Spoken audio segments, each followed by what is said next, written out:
이번 시간에 우리 기타 정보 보안 관련 용어에 대해서 같이 한번 살펴보도록 하겠습니다. 자, 우리 스미싱이요. 스미싱이라는 거는 우리 문자 메시지 있죠? 문자 메시지를 이용해서 사용자의 이제 개인 신용 정보를 빼내가는 그런 수법을 보고 우리가 스미싱이라고 그렇게 이제 부르는 거고요. 그 다음에 이제 스피어 피싱하고 있습니다. 여기 보면 이제 피싱이라는 말이 들어갔죠? 얘는 이제 낚시하듯이 낚는 거예요. 낚는 거. 얘는 이제 사회공학의 한 기법으로 특정 대상을 먼저 선정을 해요. 선정한 다음에 그 대상한테 일반적인 그런 이메일처럼 위장한 그런 메일을 계속해서 지속적으로 이제 발송을 합니다. 발송을 해서 발송된 그 메일에 본문 링크가 됐든 첨부 파일 같은 것들 있죠. 이런 것들을 클릭하도록 유도를 해요. 유도를 해서 사용자의 이제 개인정보 같은 것들을 탈취하는 그런 공격 기법을 보고 우리가 이제 스피어 피싱 그렇게 이제 부르는 거예요. 그래서 우리 이메일 같은 거 쓸 때 이제 모르는 사람한테 이메일이 오면 열어보지 말아야죠. 그리고 이제 본문 링크가 됐든 첨부된 그런 파일을 클릭을 하는 순간 이제 내 개인 정보가 전부 다 이제 탈취당한다. 그렇게 이제 생각하시면 돼요. 근데 이것도 참 지능적이에요. 우리가 그냥 제목만 봐도 아니면 일부 내용만 본문에 들어있는 일부 내용만 봐도 이게 이제 광고성인지 악성 코드인지 그런 것들을 처음에는 초기에는 이제 알 수 있었거든요. 근데 요즘에는 이제 아예 몰라요. 그냥 일반적인 이메일처럼 친구한테 이제 이메일을 보내듯이 그런 식으로 이제 내용을 써서 막 보낸단 말이에요. 그래서 우리 이메일을 사용할 때 좀 조심해야 되겠죠. 그 다음에 이제 APT라는 거요. APT라는 거는 우리말로 하게 되면 지능형, 지속 위협 그렇게 이제 풀러요. 얘는 이제 특정 조직이나 특정 기업을 이제 표적으로 딱 정해요. 정한 다음에 장기간에 걸쳐서 다양한 수단을 총동원해서 해킹하는 그런 방식이에요. 그래서 일반 표적에 이제 관심을 끌만한 그런 이메일 있죠. 그런 이메일이랑 첨부 파일을 계속해서 보냅니다. 그러다가 이제 사용자가 이제 호기심에 이걸 이제 한번 열어보거나 이제 내려받는 순간 그 PC에 악성 코드가 바로 이제 들어오는 거예요. 그러면 이제 그때 해커가 감염된 그 PC 있죠. 그 PC랑 이제 연결된 다른 PC를 차례대로 이제 감염을 시켜서 컴퓨터 전체망을 이제 해킹하는 거. 그걸 보고 우리가 APT 그렇게 부릅니다. 그래서 다양한 IT 기술과 방식을 이제 이용해서 조직적으로 특정 기업이나 조직 그 네트워크에 침투를 해요. 침투를 해서 활동 거점을 이제 마련한 뒤에 때를 기다리다가 보안을 전부 다 이제 무력화시키고 정보 같은 것들을 싹 다 이제 수집한 다음에 그 정보를 외부로 이제 빼돌리는 그런 형태의 이제 공격 기법을 보고 우리가 이제 APT 지능형 지속 위협 그렇게 이제 불러요. 루트킷이요. 루트킷이라는 거는 루트라는 말과 우리 키트라는 말의 이제 합성어입니다. 그래서 우리 루트와 이제 키트의 이제 합성어가 우리 루트킷인데 우리가 컴퓨터에서 관리자 그 계정을 보고 우리가 이제 루트라고 해요. 그 관리자 계정 권한을 획득할 수 있도록 그렇게 하는 그런 이제 도구들 그걸 보고 이제 킷이라고 하죠. 그 도구들의 이제 모음을 보고 우리가 이제 루트킷이다 그렇게 이제 부르는 거예요.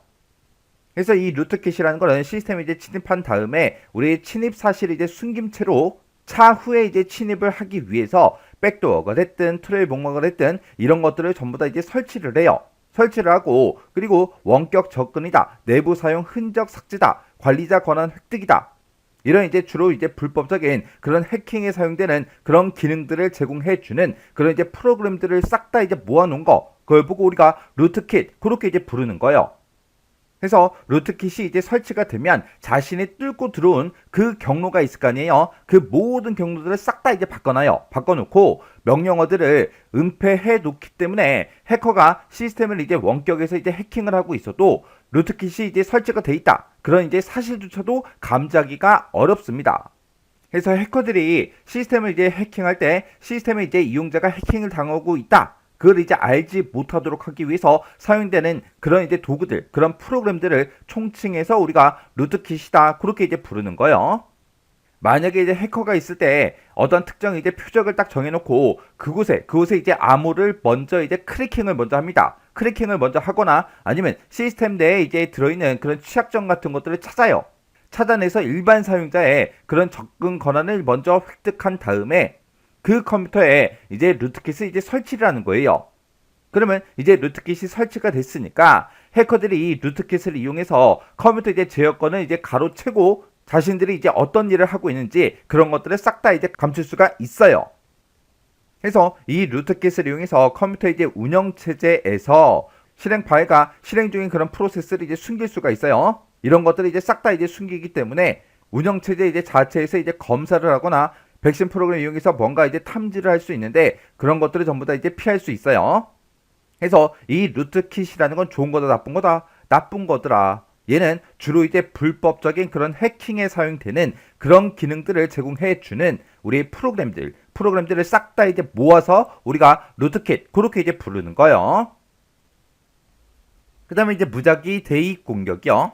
얘는 이제 암호화된 그런 문서 같은 것들 있죠. 그 문서에 이제 암호를 알아내기 위해서, 암호를 찾아내기 위해서 적용 가능한 모든 값들을 싹 다 이제 대입해서 공격하는 그런 방식을 보고 무작위 대입 공격 그렇게 이제 부릅니다. 요즘 스마트폰은 그럴 리가 없지만 예전에 이제 쓰던 핸드폰들은 전부 다 이제 비밀번호가 숫자로 돼 있었단 말이에요. 보통 이제 숫자 뭐 네 자리 그런 식으로 이제 돼 있었기 때문에 그런 핸드폰을 내가 하나 주셨어요. 그럼 나 그 핸드폰 쓸 거야. 그러면 우리가 비밀번호 누를 수 있는 것들 있죠. 그거를 싹 다 이제 사람들이 막 눌러가면서 암호를 막 찾았단 말이에요. 근데 얘는 무작위 대입 공격이라는 거는 이곳에다가 이제 암호 형태만 딱 입력해주면 그 형태에서 일어날 수 있는 경우의 수 있죠. 그 모든 경우의 수에 대해서 이제 모든 암호, 입력해 볼 수 있는 모든 암호가 자동으로 이제 전부 다 계속해서 입력하면서 입력이 되게끔 그렇게 이제 만들어 놓은 그런 프로그램을 이용해서 공격하는 그런 방식을 보고 무작위 대입 공격 그렇게 이제 얘기하는 거예요. 그 다음에 이제 큐싱이라는 거요. 큐싱이라는 거는 QR코드 있죠? 우리 요즘에 참 많이 쓰고 있죠? 이 QR코드를 통해서 악성 앱을 이제 다운로드를 이제 유도하거나 아니면 악성 프로그램 같은 것들 그런 것들을 이제 설치하도록 하는 그런 금융 사기 기법을 보고 우리가 큐싱 그렇게 이제 부르는 겁니다. 그래서 이 큐싱이라는 거는 우리 QR코드랑 개인정보, 금융정보 이런 거를 낚는다. 피싱, 그 피싱의 합성 신조어가 우리 큐싱이요. 큐싱. 해서 큐싱이라는 거는 우리 QR코드랑 그 다음에 우리 피싱이 합쳐진 그런 말이다. 그렇게 이제 이해하시면 됩니다. 핑 오브 데스요. 죽음의 핑. 그렇게 이제 부르는데 얘네 우리가 이제 핑이라는 명령을 이제 전송을 할 때 패킷의 크기를 인터넷 프로토콜 허용 범위 이상으로 전송을 하는 거예요. 전송을 해서 그 공격 대상의 네트워크를 마비시키는 그런 서비스 거부 공격 방법. 그걸 보고 우리가 핑 오브 데스. 그렇게 이제 부릅니다. 자, 지금 여기 보게 되면 이제 패킷이다. 이런 말이 나오죠. 패킷이라는 건 뭘 얘기냐면은 예를 들어서 내가 영화를 한 편 다운로드 받아요. 근데 영화의 크기가 이만해요. 이만한 큰 크기의 이제 영화가 한 편이 있을 때 이거를 내가 다운로드를 땅 하고 누르는 순간 이 큰 영화가 내 컴퓨터로 한 방에 뚝 하고 떨어지는 게 아니에요. 우리 다운로드 받을 때 보면은 조금씩 날라오죠. 그래서 시간이 이제 오래 걸리잖아요. 그죠? 그래서 이 큰 영화가 있을 때 이거를 작은 크기로 전부 다 자릅니다. 잘라가지고 이거를 이제 하나씩 전송해 주는 거예요. 전송하면 나는 이거를 받아요. 받아서 이제 뭘 해야 돼요? 이것들을 원래 순서대로 이제 조립을 해야 돼요. 조립을 해서 이제 한 편의 영화가 이제 내 컴퓨터에 저장이 되는 거예요. 요때 요 작은 크기로 분할한다 그랬는데 요 작은 크기의 요 한 개를 보고 우리는 패킷이라고 이렇게 부릅니다.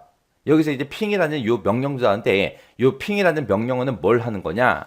상대방한테 이제 내가 데이터를 보내려고 했을 때 내가 보내고자 하는 그 데이터가 이제 상대방한테 도착할 수 있는지 없는지 그걸 이제 검사하는 거. 검사할 때 우리가 핑이라는 명령어를 이제 사용을 하거든요. 그때 이제 패킷의 크기를 인터넷 프로토콜 허용 범위 이상으로 크게 이제 만들어서 전송을 하는 거예요. 전송을 해서 네트워크를 마비시키는 그런 서비스 거부 공격 방법을 보고 얘기하는데 큰 패킷을 이제 수백 개 패킷으로 잘게 전부 다 분할을 시켜요. 분할을 시켜서 이제 상대방한테 전송을 합니다. 전송을 하게 되면 상대방은 그 내가 작게 잘라놓은 그 패킷 단위로 이제 전부 다 수신을 하겠죠. 수신을 하고 나서 이제 뭘 해야 돼요? 그 전송된 패킷을 재조립을 해야 돼요. 근데 크기가 워낙 크다 보니까 재조립할 게 엄청나게 많겠죠.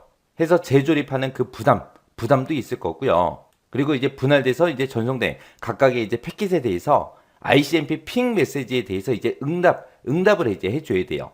내가 이제 패킷을 하나 받을 때마다 상대방한테 나 잘 받았어 대답을 해줘야 되거든요.